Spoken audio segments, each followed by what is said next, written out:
Hey there, my friends. Welcome to the Links to Messiah podcast, where we are passionate about teaching our children all about the connections between the Old and New Testament.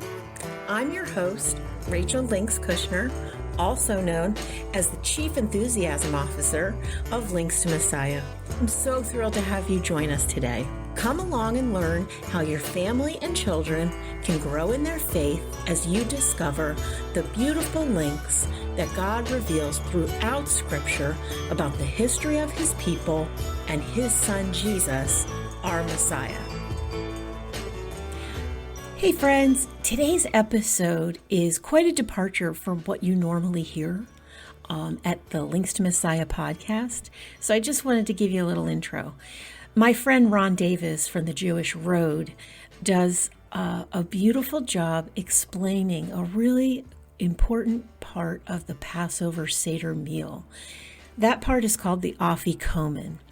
What happens during the Seder meal, there's a part where we take a board of matzah, which is unleavened bread, so it looks like a giant cracker. And that piece of matzah is broken in half, it's wrapped in linen, and then it's hidden or buried, and then it's brought back. And Ron does a beautiful job of explaining how he and his family celebrated this together. And I think you're going to love it. So listen in hard, because you're going to walk away with a deeper understanding of how Jesus is a central part of the Passover meal. Here's my friend, Ron Davis. Hi, we're going to talk about the Passover Seder. One of the things that takes place at Passover Seder, in fact, the first thing that takes place, and actually it takes place before Passover, is there is a search for leaven in the house, because there can't be any leaven at the Passover Seder. It's a completely unleavened meal that we share. And what would happen is the family would go through the house. The children especially love this. They'll go through and they'll search out all of the leaven. And in doing that, take all the breads and they'll take everything that has any potential of fermentation in it. And they'll collect it and they'll put it in a bag, something they're going to throw out, and get rid of it, get the leaven out of the house. It's called Afikomen.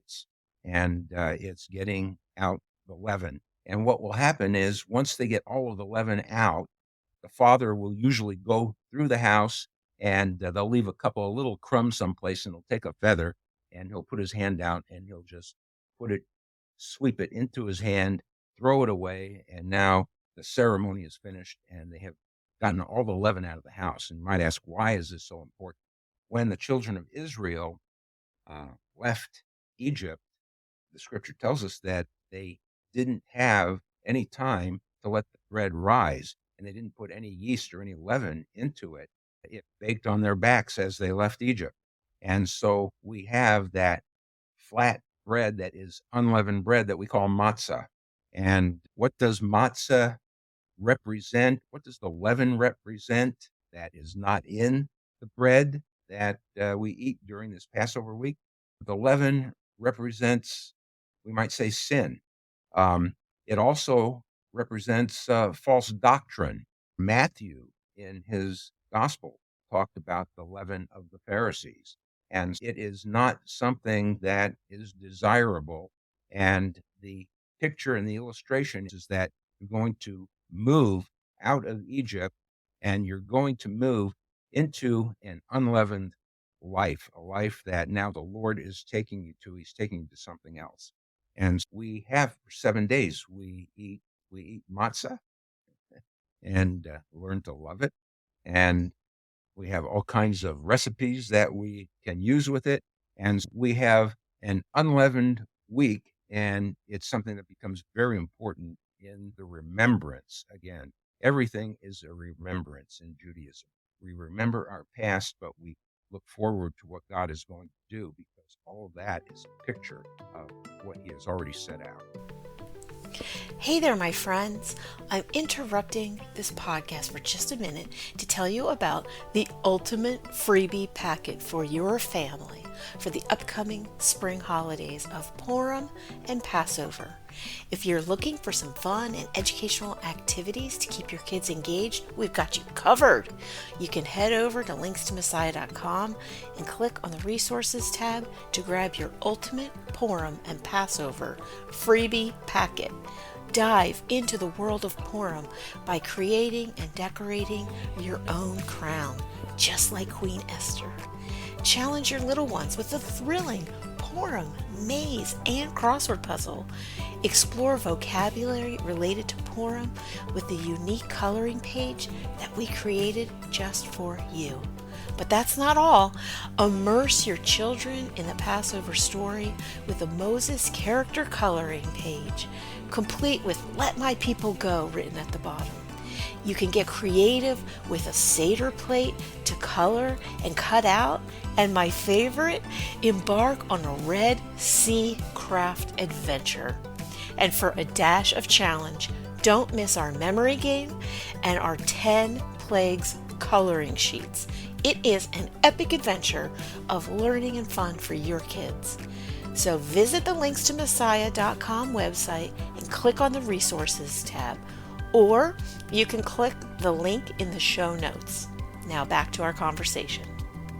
In the Passover, there are three things that actually must be mentioned in a Passover Seder. Seder simply is a word that means a service. And as we go through the service, there are three things that actually must be mentioned. One is the matzah, or the unleavened bread. The other is the bitter herbs, and the other is the lamb. And so those three things. However, in the course of our history, we have added a lot of other things as we recount the Jewish people being slaves in Egypt and then coming out of Egypt, led by Moses in the Exodus, and then the Passover. That was the first Passover that took place. And the traditions that have developed over the years from that are the things that we use as remembrances of what took place then. And what's more important about it is the Messiah in the Passover. And as we incorporate both of those things, the Hebrew scriptures, the Old Testament and the New Testament, we are going to tell the story of the Jewish people coming out of Egypt and the connection of where is the Messiah in the Passover. And he is really in the middle of this whole thing every step of the way. And so let me jump in at this point and say that as we do a Passover Seder, you'll usually find on the table a matzah, what we call a matzah tash. It looks like this. It is 3 compartments, and in each compartment there's a piece of matzah.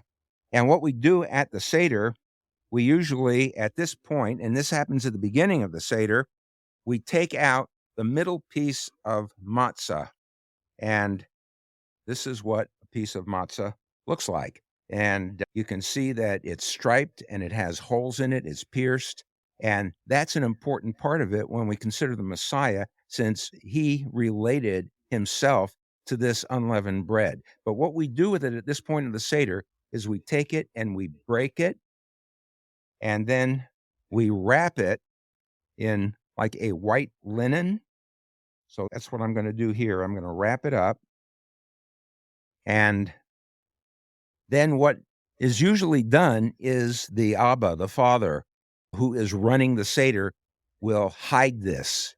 And the point is that when we finish the first half of the Seder and we have the meal, we can't start the second half of the Seder without this piece of matzah, which is called the Afikomen. It's the only Greek word in the entire Passover, and it means the dessert.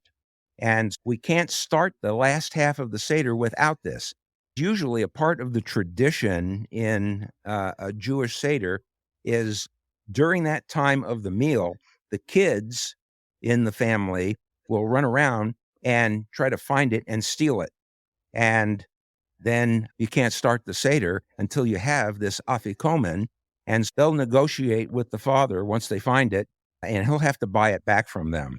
And so they steal it, and then he has to buy it back. When I was a kid, it went for about a quarter.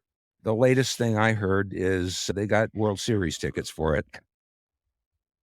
So anyway, what we did as a tradition in our family, as we did this for years and years, and then all of a sudden, the sense of this being stolen didn't set well with me, because that is part of what some of the reasons were, that when Yeshua was crucified and he was buried, that the body was stolen.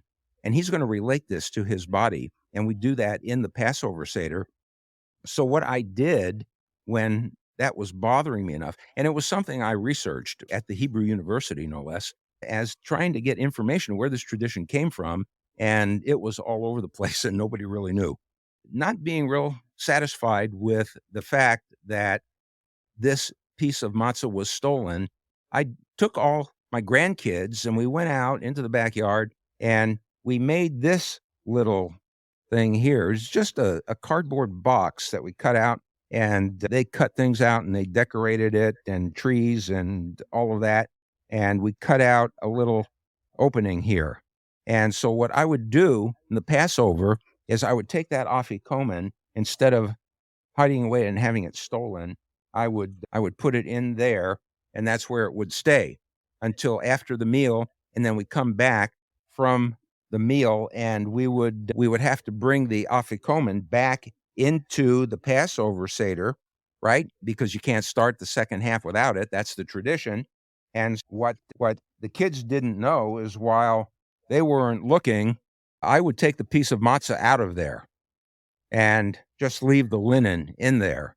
And on one particular occasion, our youngest grandchild at the time, Izzy, I asked him to get the Afikomen out of there so we could start the Seder.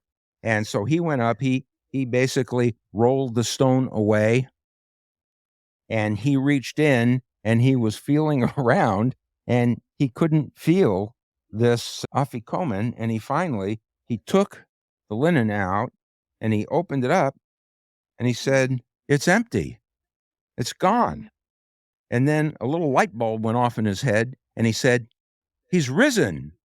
And I said, "You got it, Izzy." And it was a payoff for the fact that this illustration really accomplished a very important part of the Passover Seder, because then we could go then to that bread, the Afikomen, and we could take it and break it as Yeshua, Jesus, did with his disciples at the Passover. And in Matthew 26, it tells us that he took the bread and he broke it and he gave thanks. And I always, when I do this in churches, I ask them, what did he say when he gave thanks? And they'll say something, "Bless this bread to my body," or whatever. They really don't know. But what we know what he said, because he said, he took the bread and he said, "Baruch atah Adonai Eloheinu melech haolam hamotzi lechem min haaretz." Blessed are you, O Lord our God, King of the universe, who brings forth bread from the earth, right? God brings forth bread for anybody who plants bread. But when Yeshua, Jesus, says it, and then he says, "This is my body," we have a picture of the resurrection right there. God's going to bring it forth from the earth. And piece of bread has a very important and significant meaning, especially because Yeshua, our Messiah, gave it a meaning. And we can look at it, as I said earlier, it's striped. Isaiah says that he would be striped, he would be pierced. Zechariah says he'd be pierced. King David in the Psalms said he would be pierced. And we have a picture here of the Messiah. The Jews didn't make pictures of their leaders or their kings or anybody, but we have one here, and it's just natural. So that is really a story of the Afikomen. And it has just such a significant meaning in the Passover. And we go on from there to discuss and talk about it. So beautiful, Ron.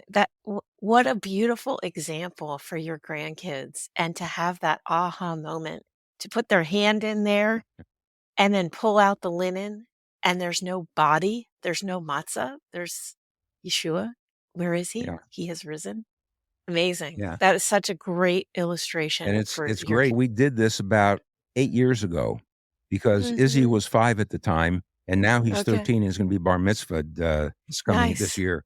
So it's been 8 years we've had this thing here. Is it the same box? It's like the same from 8 years ago? Yeah, it's 8 years that's old. really cool. So you use it every year at your Passover Seder meal? Yeah, and we take it wherever we go. It's beautiful. I love it. Thank you. Thank you, Ron. Thank you for being a part of the Links to Messiah podcast family. Your support means the world to us, and your feedback and engagement keep us going strong. Don't forget to hit that subscribe button and share this podcast with your friends and family. Let's continue growing this incredible community together. Until next week, keep reading the Bible to your children, keep their curiosity burning, and keep coming back for more tips to anchor your child's faith to Jesus, our Messiah. This is your host, Rachel Links Kushner, signing off with a big smile and a heart full of gratitude.